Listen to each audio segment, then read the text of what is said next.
I'm back again today with the rose that got away, and because of a couple of questions that I got about it last week, the way this one will go is that the first point of view that you hear will be our hero, and then there'll be a pause around the middle somewhere, and then the next point of view from there will be the heroine. But I won't bore you with any other tidbits or anything like that. Let's just get right to it. I'm sorry. What? Despite the question, I knew my boss had heard every word I said. I blew out a sigh, peeking in the rearview mirror to make sure I wasn't being followed as the loud tow truck devoured the miles between me and my destination. Maybe I couldn't fix a vehicle, but I could damn sure steal one. I'm back on task. Don't worry, I spoke, even though, shit, if I was the one in charge, I would. Encountering a rogue rose didn't bode well for the task at hand. Don't worry? Wilder? Alicia, the boss, laughed, but I understood well that she didn't think there was a damn thing funny. Look, I'm not doubting your capabilities, okay? I wouldn't have sent you on this job if I didn't think you could handle it. But I'm going to caution you not to underestimate a rose. I really think you know better. If I hadn't before, I certainly did now. Shifting my damn wrist back into place hadn't exactly been pleasant, and I was hoping like hell the lingering pain wasn't the result of a spiral fracture. She'd given as good as she got. Probably would have done more damage if her focus had been on offense instead of escape. I had a physical advantage over her, sure, but she'd endured the same harsh indoctrination I had in the garden. It would be a critical mistake to take her lightly, to show mercy. I wouldn't make it twice. Do you think she's here for May and her daughter? I asked, finally posing the question that had been on my mind since that split second between when she grinned at me and when she launched that damn screwdriver. No. Alicia answered. If Tommy hired a rose or a thorn to go after May, she'd already be dead. This whole facade of posing as a mechanic, how would that factor into it? What sense would it make? Yeah, I thought about all that, I assured. It's just a hell of a coincidence if she's not here on a mission. Alicia sucked her teeth. Come on, Wilder. I know you don't think you're the only one of our kind who gravitated to Vegas when the garden withered out. Gravitated to me. I pushed out a sigh. Yeah, you're right. When everything imploded, there was this period of confusion. Some of us were on missions, suddenly with no link to base, no resources. There was no way of knowing exactly who, with everything in limbo, but the sudden dissolution had very likely cost lives. Interpersonal relationships were largely discouraged, but of course, they happened anyway. Platonic or otherwise, people made bonds with each other. So when news of the reemergence of the long-presumed dead Peltier sisters hit the streets, I figured out that one of those women was Ace, the rose I'd crushed on since I first laid eyes on her. Of course I sought her out. There wasn't shit professional about my reasons, though. I thought I was finally about to make my case for the romantic pairing of my dreams, only to find her domesticated as fuck. Damn near married to a former cop, playing fairy stepmother to a toddler, and working as a bodyguard? Head bodyguard of her own security firm, but still. That shit was crazy. Somehow, she'd found some normalcy after the violent thriller movie that had been our lives in the garden. Part of me wanted to just walk away, to not even interrupt her little picture-perfect bubble by yanking her past back into her face. A bigger part of me wanted a new normal too, though, just like her.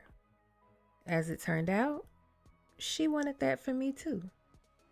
When I finally got up the nerve to approach her, she revealed that reaching out to her peers in some capacity had always been on her mind. She just wasn't sure how to go about it. The fact that I'd found her, though, she took it as a sign that this was the right path, something she was supposed to do. And now, here I was, sent out on a mission to save someone who didn't even know she needed saving yet, and running into another Rose along the way. One who was probably just trying to find a new normal too. We need to bring her in, Alicia spoke up. Getting May Lewis and her daughter to safety was my primary objective, but I knew Alicia wasn't talking about that. She was referring to the Rose. And if she doesn't want to be brought into the fold? Then we leave her be, but we both know it's not ideal to be out in the cold, constantly looking over your shoulder. We have to let her know we're here, that she's not alone. Man, that chick tried to kill me. Because she thought you were there to kill her, Alicia countered, making entirely too much sense for me. Get May and her daughter and get them back to me in Vegas. And then? Yeah, I groaned. I've got my next orders. There was really no use arguing it, and it wasn't as if I hadn't taken on much worse missions. The difference now was I actually had an option here. This wasn't compulsory. Even so, I didn't have any good reasons for refusal other than being kind of pissed that the unidentified Rose had succeeded in getting away from me. No, our targets hadn't usually been equally trained operatives, but it was still a little blow to my ego that she had gotten the best of me. Ego had to be set aside, though. I got off the phone with Alicia to focus on my task at hand, ditching the tow truck for something less conspicuous now that I'd made it to town. I found a small car lot that appeared to be closed for the afternoon, took a few minutes hot wiring the oldest, least flashy model I could find, and then headed for May Lewis's home, near the outskirts of town. I had to get her out of here. Miss Lewis didn't know it yet, but the low-level politician she had an affair with, her boss at the time, was running for a higher office, one that would require vetting and would likely result into a lot of digging into the dark recesses of his life. A mistress and love child were exactly the kind of ammo an opponent could use to torpedo his campaign, and he was much too hell-bent on being the next governor to let that happen. I wasn't sure of all the details and honestly didn't care that much, but somehow this situation had ended up on Alicia's radar. Now it was passed on to me, and if I had anything to do with it, nah. May and Amelia Lewis would not be disappearing today. At least not in the way that bastard intended. I pulled the car to a stop at a nearby park, then walked the rest of the way to the Lewis house. It was a cute little 3-bedroom bungalow with a guest house out back according to the plans Alicia showed me. The politician had paid May to go away, and she did. She used the money to get out of Vegas and buy a house, and hadn't sent so much as a good morning text to that asshole since, which made his plan even more fucked up. At the corner of the street, I took a deep breath and cleared my throat, prepping myself for the role I was about to have to play, made more difficult by the swelling and bruising of having been in a fight. I'd changed it into my corny polo and khakis already, before leaving Big Jake's in the tow truck, but my obvious, although shallow, injuries would definitely put May on guard if she had any type of good sense. And I had to convince her to come with me. Shit. If nothing else, though, I was armed. It wasn't ideal, but most people responded however you wanted when you pulled out a gun. If I had to scare the shit out of this woman to get her to safety, well, that's just what I had to do.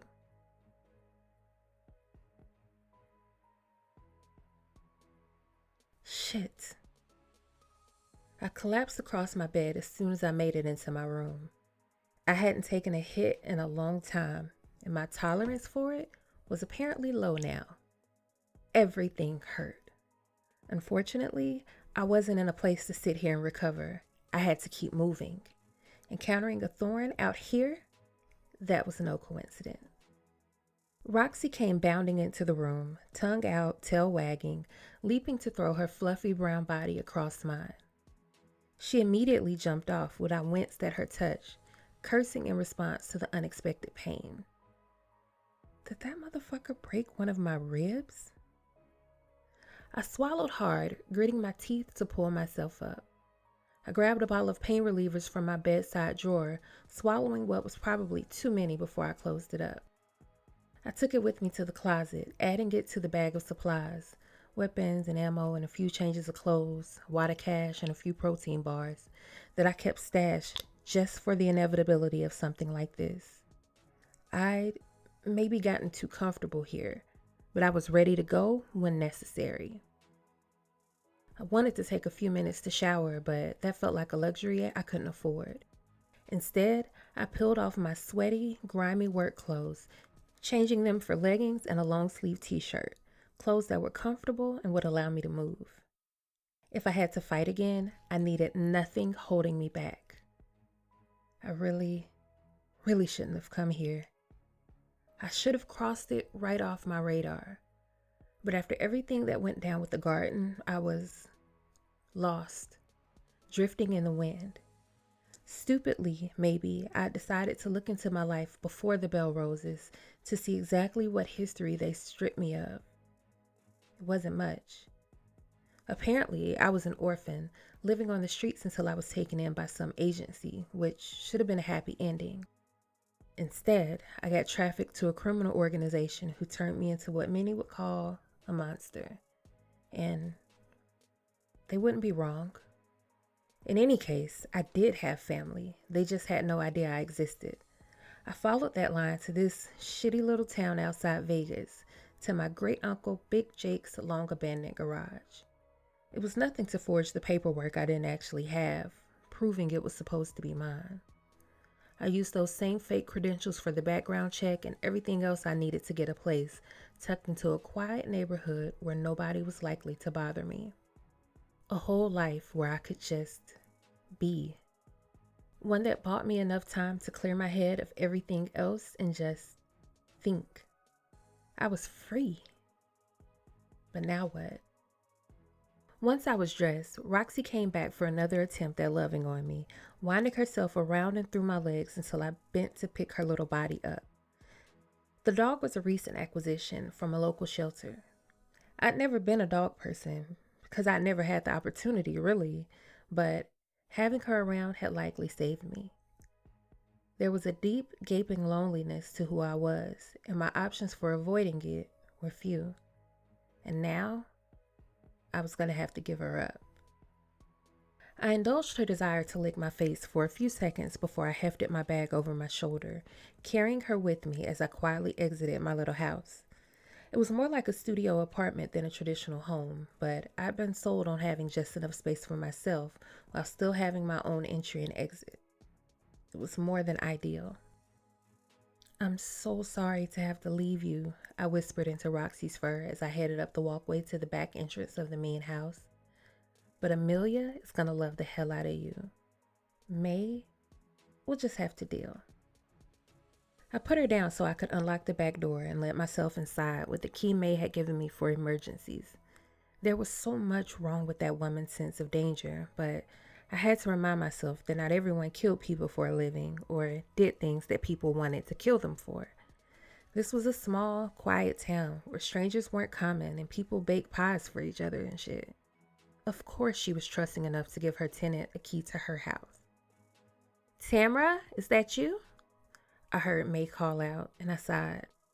Shit, I hadn't expected her to be home. I had every intention of leaving Roxy here with a note for them to find when they got back from work and school in the afternoon. I really didn't have it in me to have to talk her into keeping my dog, but now I didn't have a choice. Roxy couldn't live by herself, and I had to go. Yeah, I answered reluctantly, not wanting her to freak out. When I first moved in, I taught her how to use a gun and even given her one in case she ever needed to protect herself. I didn't want her using a damn thing on me because she thought I was breaking in. I heard footsteps on the stairs and immediately turned my back to them, turning on the kitchen sink to pretend to wash my hands. "Everything okay?" May asked from behind me. "Hey, Roxy girl." I breathed a sigh of relief as she busied herself with the dog. Yeah. Something was up with my water over in the guest house," I lied. "I wasn't expecting anybody at home this time of day yet. Sorry for not calling or something first." Oh, don't worry about it. Amelia isn't feeling well, so I worked from home today so she could stay in bed. I turned the water off, knowing I couldn't stand there washing my hands forever. I had to turn around and face May. I just hoped the visual appearance of my face didn't match the pain I felt. Oh no, is she okay? I asked, trying to deflect as I turned. It didn't work. May's eyes went wide as she took in my battered appearance. Tamara, she exclaimed. What on earth happened? Who did this to you? It's nothing, May, I tried to soothe, raising my hands. Listen, I've got to go, okay? I'm sorry for lying to you, but I was really coming over here to leave Roxy so she wouldn't be alone. But I have to go. May opened her mouth to respond, but was interrupted by the sound of the door. That's probably the mail. Let me grab this package real quick, and then me and you are going to talk. May, just give me a minute. Turning to jog toward the door. I'd already expended too many minutes here, though. I dried my hands and grabbed my bag, then bent to offer Roxy one last cuddle. My hand was on the back door handle when I heard a male voice that sent a shiver up my spine. It was him again. Immediately, I dropped my bag and whipped my gun from my waist, finger on the trigger as I moved to the kitchen doorway to catch the conversation. Need you and your daughter to come with me. I know I probably sound like a lunatic, but you have to trust me. Tommy Turner has decided you're a threat to his future, and he's willing and able to eliminate the threat. And how do we know you're not the threat? I asked, coming around the corner, gun drawn and pointed at the thorn May had unwittingly let into her home. I had to give it to her. He looked very non-threatening in his cheesy khakis and polo shirt, the sleeves covering the tattoos high on his arms. I knew better, though. Get away from him, May, I demanded, and she listened, scrambling backward as he drew a weapon of his own. Tamara, what the hell are you doing with a gun? May asked, but I had no choice except to ignore her. He wasn't pointing the gun at her. He was pointing it at me. How do I know you aren't the threat? He asked, raising an eyebrow. Put that down, Miss Lewis. The police cannot help you. I glanced away from him long enough to see May with her cell phone in her hands. I locked my eyes on the thorn again before I shook my head. Don't do it, May. Please, trust me. Just go upstairs and check on Amelia and put together a bag. It's time to go. The thorn took a few steps toward me, his eyebrows furrowed, face pulled into a scowl. She's not going anywhere with you, and you still haven't answered my question. If I wanted her dead, I'd have done it a year ago when I moved in, I declared, as May bounded up the stairs to get to her daughter. And I'm not for hire. Can you say the same? He shook his head. Nope, but I'm not here to hurt her. I'm here to protect her. Why the fuck should I believe that? Because I didn't put a bullet in her head as soon as she opened the door, he answered. And because I haven't put a bullet in yours. Oh, we can see which one of us has the faster trigger finger if you want, I offered, raising my gun to refine my aim just as the doorbell rang again. This time, it was a delivery. I could see the package through the glass panels at the side of the front door and watched the delivery person jog back down the steps. No, my boss wants to see you. Fuck your boss. And fuck you. Why on earth would I want to meet him? Her, the thorn corrected. And you've probably already met. I feel like you would have looked up to Alicia. My eyes went wide. Alicia? The Rose Alicia? Yes. He lowered his weapon. I'm sure you already know this, probably why you attacked me, but I'm a thorn. I found Alicia and I work for her now, helping people, saving people in situations where the police, the law, may not be an ideal avenue. What? So you're what? A goddamn superhero or something? He shook his head, taking a few steps closer to me with his hand extended. No, just a man in need of purpose. I'm Wilder. What's your name? I swallowed hard, looking at his hand. He seemed sincere enough, but we were specifically trained to fake that. And even if he wasn't faking, Alicia Peltier, some sort of hero now? He was right. I had looked up to her, admired the fear she incited in people, the reports of her viciousness, wanted to surpass her number of kills. Being in the garden had our value systems completely messed up, but yeah, I wanted to be her. Now, not so much. And I would have told this Wilder character exactly that if it wasn't for the explosion. That's it for another episode of The Rose That Got Away. Thank you so much for listening. We'll have maybe 2, maybe 3 more episodes with Tamara and Wilder, and then after that, we'll be done. See you next week.